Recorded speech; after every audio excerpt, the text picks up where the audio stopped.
નંદનીબેન સોલંકીના ચૂંટણી કાર્યાલયનું ઉદ્ઘાટન કરવામાં આવ્યું। જિલ્લા પંચાયત બેઠકના ભાજપના ઉમેદવાર મહાવીરસિંહ જાડેજા, તાલુકા પંચાયત બેઠકના ઉમેદવાર નંદનીબેન સોલંકી વગેરેનું ચૂંટણી કાર્યાલયનું ઉદ્ઘાટન કરવામાં આવ્યું હતું અને ઉદ્ઘાટન બાદ વિધિવત રીતે પ્રચાર ઝુંબેશ શરૂ કરી દીધું હતું અને જીત નિશ્ચિત બનતી હોય તે પ્રકારનું વાતાવરણ પ્રસ્થાપિત થયું। સ્થાનિક સ્વરાજ્ય સત્તાની ચૂંટણીમાં આજે ઉમેદવારી પત્રક ખેંચવાના અંતિમ દિવસે ચિત્ર ક્લિયર થઈ ગયું છે, ત્યારે સૌથી જિલ્લા પંચાયતમાં પ્રતિષ્ઠાભરી નલિયા બેઠક પર ઉમેદવારોએ જોરશોરથી પ્રચાર શરૂ કરી દીધો। નલિયા ધનલક્ષ્મી કોમ્પ્લેક્સ ખાતે નલિયા 1 તાલુકા પંચાયત બેઠક અને જિલ્લા પંચાયત નલિયા બેઠકના ચૂંટણી કાર્યાલયનું પણ આજે વિધિવત રીતે રિબિન કાપીને ઉદ્ઘાટન કરવામાં આવ્યું હતું।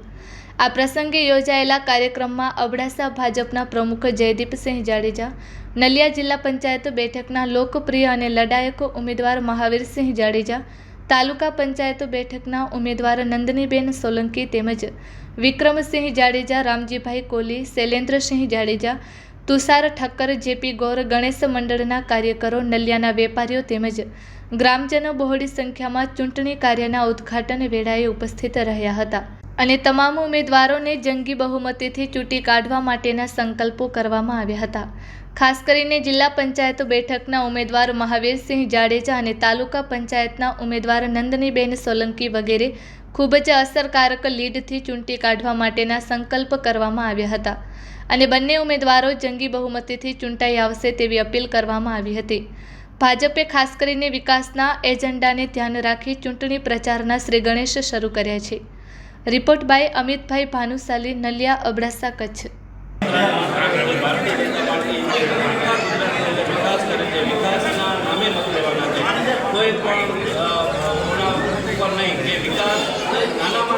ગરીબ માણસો જે વિકાસ કર્યો છે સરકારે, ત્યાં લોકો પાસે લોકોએ અમને કે સરકારના કામો મળે છે, છેવાડાના વિસ્તારમાંથી સારામાં સારા કાર્યો થયા છે। જ્યારે તાલુકા પંચાયતમાં હતા ત્યારે પણ બધી જગ્યાએ કામો કર્યા છે અને પડદાની વચ્ચે રહ્યા છે, ત્યારે આજે બધી જગ્યાથી સારે ઉત્સાહ મળે છે।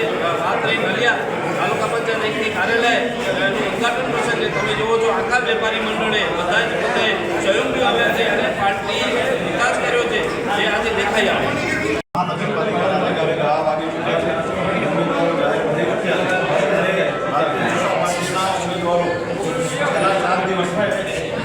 લોકોનો સંપર્ક કરી, સભાઓ કરી, લોકોને મળે છે, વિકાસની વાતો કરે છે, ત્યારે આજે નલિયા તાલુકા પંચાયતના લોકસંપર્ક કાર્યાલય, ચૂંટણી કાર્યાલયનું આજે ઉદ્ઘાટન કરવામાં આવ્યું છે।